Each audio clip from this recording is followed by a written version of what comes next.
Olha eu aqui. O inimigo até pensou que eu já tinha desistido, mas para a vergonha dele, olha eu aqui. Aleluia. Glória a Deus. Eu saúdo você com a paz do Senhor. Começo cantando esse hino pedindo perdão a você pelo atraso. Sim, pelo atraso do vídeo. Aconteceu tantas coisas, foram tantas lutas.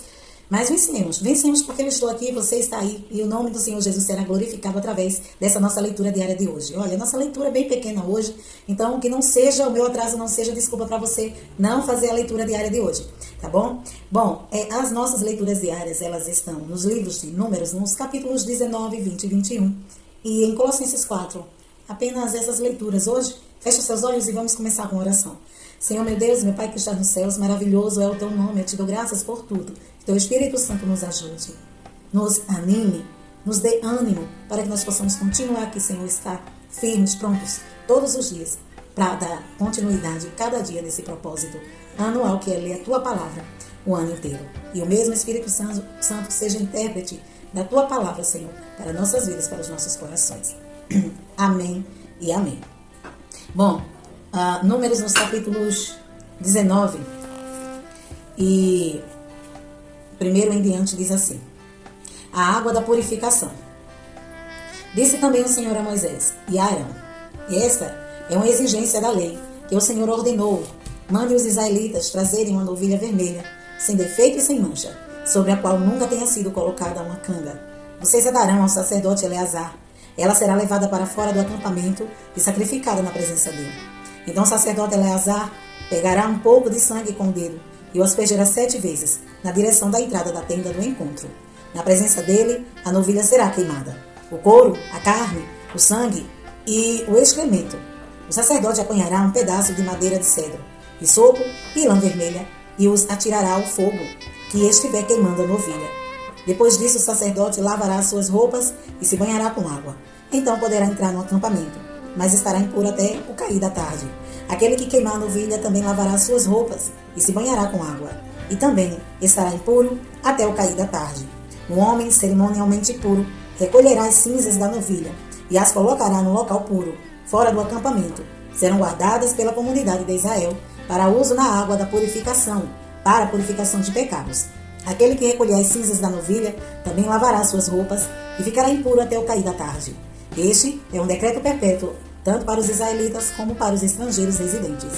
Quem tocar no cadáver humano ficará impuro durante 7 dias. Deverá purificar com água no 3º e no 7º dia. Então estará puro. Mas se não purificar no 3º e no 7º dia, não estará puro. Quem tocar no cadáver humano e não se purificar, contamina o tabernáculo do Senhor e será eliminado de Israel. Ficará impuro, porque a água da purificação não foi derramada sobre ele. Sua impureza permanece sobre ele. Essa é a lei que se aplica quando alguém morre numa tenda. Quem entrar na tenda e quem nela estiver ficará impuro 7 dias. E qualquer recipiente que não estiver bem fechado ficará impuro. Quem estiver no campo e tocar em alguém que tenha sido morto à espada, ou em alguém que tenha sofrido morte natural, ou no osso humano, ou no túmulo, ficará impuro durante 7 dias. Pela pessoa impura colocarão um pouco das cinzas do holocausto de purificação num jarro e derramarão água da fonte por cima. Então, um homem cerimonialmente puro pegará hisopo, molhará na água e aspergerá sobre a tenda, sobre todos os utensílios e sobre todas as pessoas que estavam ali. Também aspergirá sobre todo aquele que tiver tocado no osso humano, ou no túmulo, ou em alguém que tenha sido morto, ou que tenha sofrido morte natural. Aquele que estiver puro aspergirá sobre a pessoa impura no 3º e no 7º dia. E no 7º dia deverá purificá-la. Aquele que estiver sendo purificado lavará suas roupas e se banhará com água, e naquela tarde estará puro. Mas se aquele estiver impuro e não se purificar, será eliminado da assembleia, pois contaminou o santuário do Senhor. A água da purificação não foi aspergida sobre ele, e estará impuro. Esse é um decreto perpétuo para eles.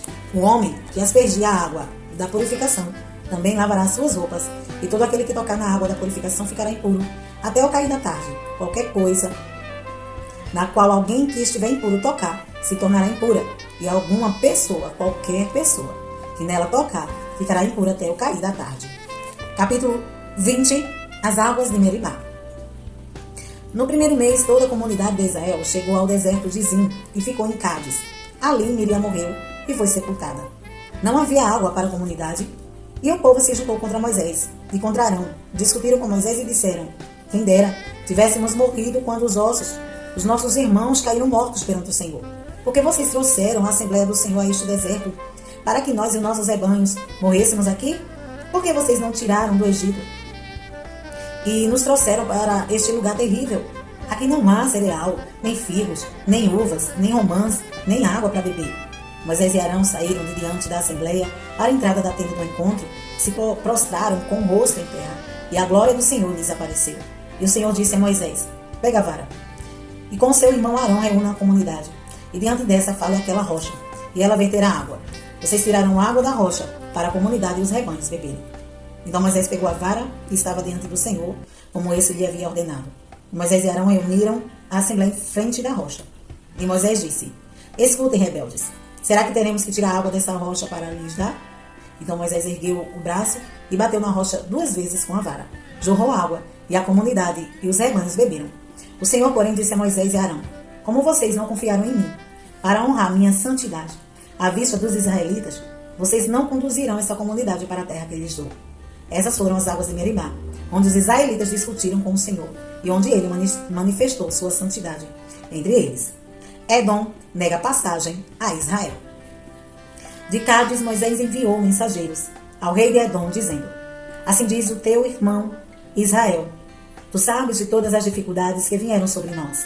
Os nossos antepassados desceram para o Egito, e ali vivemos durante muitos anos. Os egípcios, porém, nos maltrataram, como também a eles. Mas quando clamamos ao Senhor, ele ouviu nosso clamor. Enviou um anjo e nos tirou do Egito. Agora estamos em Cádiz, cidade na fronteira do teu território. Deixa-nos atravessar a tua terra. Não passaremos por nenhuma plantação ou vinho, nem beberemos água do poço algum. Passaremos pela estrada do rei, e não nos desviaremos nem para a direita, nem para a esquerda, até que tenhamos atravessado o teu território. Mas Edom respondeu: vocês não poderão passar por aqui. Se tentarem, nós os atacaremos com a espada. E os israelitas disseram: iremos pela estrada principal. Se nós e os nossos rebanhos bebermos de tua água, pagaremos por ela. Queremos apenas atravessar a pé, e nada mais. Mas Edom insistiu: vocês não poderão atravessar. Então Edom os atacou com um exército grande e poderoso, visto que Edom se recusou a deixá-los atravessar o seu território. Israel desviou-se dele. A morte de Arão. Toda a comunidade israelita partiu de Cádiz e chegou ao monte de Or. Naquele monte, perto da fronteira de Edom, o Senhor disse a Moisés e Arão: Arão será reunido com seus antepassados. Não entrará na terra que dou aos israelitas, porque vocês dois se rebelaram contra mim, contra a ordem, junto às águas de Meribá. Leve Arão e seu filho Eleazar para o alto do monte Or. Tire as vestes de Arão e coloque em seu filho Eleazar, pois Arão será reunido aos seus antepassados. Ele morrerá ali. Moisés fez conforme o Senhor ordenou. Subiram ao monte Or, à vista de toda a comunidade. Moisés tirou as vestes de Arão e as colocou em seu filho Eleazar. E Arão morreu no alto do monte. Depois disso, Moisés e Eleazar desceram do monte. E quando toda a comunidade soube que Arão tinha morrido, toda a nação de Israel pranteou por ele durante 30 dias. Capítulo 21. A vitória sobre o rei de Arad. Quando o rei cananeu de Arad, que vivia no Negueb, soube que Israel vinha pela estrada de Atarim, atacou os israelitas e capturou alguns deles. Então Israel fez esse voto ao Senhor: se entregares esse povo em nossas mãos, destruiremos totalmente as suas cidades. O Senhor ouviu o seu pedido de Israel e lhes entregou os cananeus. Israel destruiu completamente a eles e as suas cidades, de modo que o lugar foi chamado Ormá, a serpente de bronze. Partiram eles do monte Or pelo caminho do Mar Vermelho para contornarem a terra de Edom. Mas o povo ficou impaciente no caminho e falou contra Deus e contra Moisés, dizendo: por que vocês nos tiraram do Egito para morrermos no deserto? Não há pão, não há água, e nós detestamos essa comida miserável. Então o Senhor enviou serpentes venenosas que morderam o povo, e muitos morreram. O povo foi a Moisés e disse: pecamos quando falamos contra o Senhor e contra você. Ore pedindo ao Senhor e tire as serpentes do meio de nós. E Moisés orou pelo povo. O Senhor disse a Moisés: faça uma serpente e coloque-a no alto de um poste. Quem for mordido e olhar para ela, viverá. Moisés fez então uma serpente de bronze e a colocou num poste. Quando alguém era mordido por uma serpente e olhava para a serpente de bronze, permanecia vivo. A viagem para Moabe. Os israelitas partiram e acamparam em Obote. Depois partiram de Obote e acamparam ali em Ije-Abarim, no deserto defronte de Moabe ao leste. Dali partiram e acamparam no vale de Zered, Partiram dali e acamparam do outro lado de Arnon, que fica no deserto e se estende até o território amorreu. O Arnon é a fronteira de Moabe, entre Moabe e os amorreus. É por isso que se diz no livro das guerras do Senhor: Vaebe, em Sufá, e os vales do Arnon, e as ravinas dos vales, que se estendem até a cidade de Ar, e chegam até a fronteira de Moabe. De lá prosseguiram até Ber, o poço onde o Senhor disse a Moisés: reúna o povo, e eu lhe darei água. Então Israel cantou essa canção: brote água, ó poço, cantem a seu respeito do poço que os líderes cavaram, que os nobres abriram com cedros e cajados. Então saíram do deserto para Mataná, de Mataná para Naaliel, e Naaliel para Bamote, e de Bamote para o vale de Moabe, onde o topo do Pisga defronta com o deserto de Gesimon. A vitória sobre Seom e Og. Israel enviou mensagens para dizer a Seom, rei dos amorreus: deixa-nos atravessar a tua terra. Então não entraremos em nenhuma plantação, em nenhuma vinha, nem beberemos água do poço algum. Passaremos pela estrada do rei até que tenhamos atravessado o seu território. Seom, porém, não deixou Israel atravessar o seu território. Convocou todo o seu exército e atacou Israel no deserto. Quando chegou a Jaza, lutou contra Israel. Porém, Israel destruiu com a espada e tomou-lhe as terras desde o Arnon até o Jaboque, até o território dos amonitas, pois Jazá estava na fronteira dos amonitas. Israel capturou todas as cidades dos amorreus e as ocupou, inclusive Hesbom e todos os seus povoados. Hesbom era a cidade de Seom, rei dos amorreus, que havia lutado contra o antigo rei de Moabe, tendo tomado todas as terras até o Arnon. É por isso que os poetas dizem: venham a Hesbom, seja ela reconstruída, seja restaurada a cidade de Seom. Fogo saiu de Hesbom, uma chama da cidade de Seom consumiu Ar de Moabe. Os senhores do alto Arnon, ai de você, Moabe, você está destruído, ó povo de Camus. Ele fez de seus filhos fugitivos e de suas filhas prisioneiras de Seom, rei dos amorreus. Mas nós o derrotamos. Hesbom está destruída por todo o caminho até Dibon. Nós os arrasamos até Nofã e até Medeba. Assim, Israel habitou na terra dos amorreus. Moisés enviou espiões a Jazá, e os israelitas tomaram os povoados ao redor e expulsaram os amorreus que ali estavam. Depois voltaram e subiram pelo caminho de Bazã. E Og, rei de Bazã, com todo o seu exército, marchou para enfrentá-los em Edrei.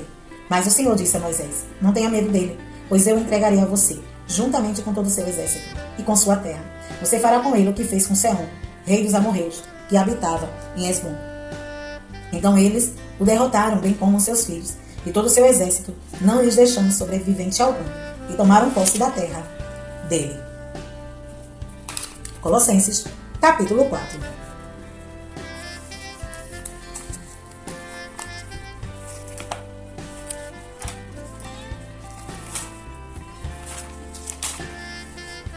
Senhores, deem aos seus escravos o que é justo e direito, sabendo que vocês também têm o Senhor nos céus. Outras instruções: dediquem-se à oração, estejam alerta e sejam agradecidos. Ao mesmo tempo, orem também por nós, para que Deus abra uma porta para a nossa mensagem, a fim de que possamos proclamar o mistério de Cristo, pelo qual estou preso. Orem para que eu possa manifestá-lo abertamente, como me cumpre fazê-lo. Sejam sábios nos procedimentos para com os de fora. Aproveitem ao máximo todas as oportunidades. O seu falar seja sempre agradável e temperado com sal, para que saibam como responder a cada um. Saudações finais. Tíquico lhes informará todas as coisas a meu respeito. Ele é um irmão amado, ministro fiel e cooperador no serviço do Senhor. Eu envio a vocês, e precisamente com o propósito de que saibam de tudo o que se passa conosco, e para que ele lhes fortaleça o coração. Ele irá com Onésimo, fiel e amado irmão, que é um de vocês. Eles irão contar-lhe tudo o que está acontecendo aqui. Aristarco, meu companheiro de prisão, envia-lhe saudações, bem como Marcos, primo de Barnabé. Vocês receberam instruções a respeito de Marcos, e se ele for visitá-los, recebam-no. Jesus, chamado Justo, também envia saudações. Esses são os únicos da circuncisão que são meus cooperadores em favor do reino de Deus. Eles têm sido uma fonte de ânimo para mim. Epáfras, que é um de vocês e servo de Cristo Jesus, envia saudações. Ele está sempre batalhando por vocês em oração, para que, como pessoas maduras e plenamente convictas, continuem firmes em toda a vontade de Deus. Dele dou testemunho de que se esforça muito por vocês e pelo que estão em Laodiceia. E em Hierápolis, Lucas, o médico amado, e Demas enviam saudações. Saúde os irmãos de Laodiceia, bem como Ninfa e a igreja que se reúne em sua casa. Depois que essa carta for lida entre vocês, façam que também seja lida na igreja dos Laodicenses, e que vocês igualmente leiam a carta de Laodiceia. Digam a Arquipo: cuide em cumprir o ministério que você recebeu do Senhor. Eu, Paulo, escrevo esta saudação de próprio punho. Lembre-se das minhas algemas. A graça seja com vocês. Amém? Estas foram as nossas leituras diárias de hoje. E amanhã estaremos aqui no antigo horário, às 3 da manhã. Se Jesus não vir, que Deus te abençoe.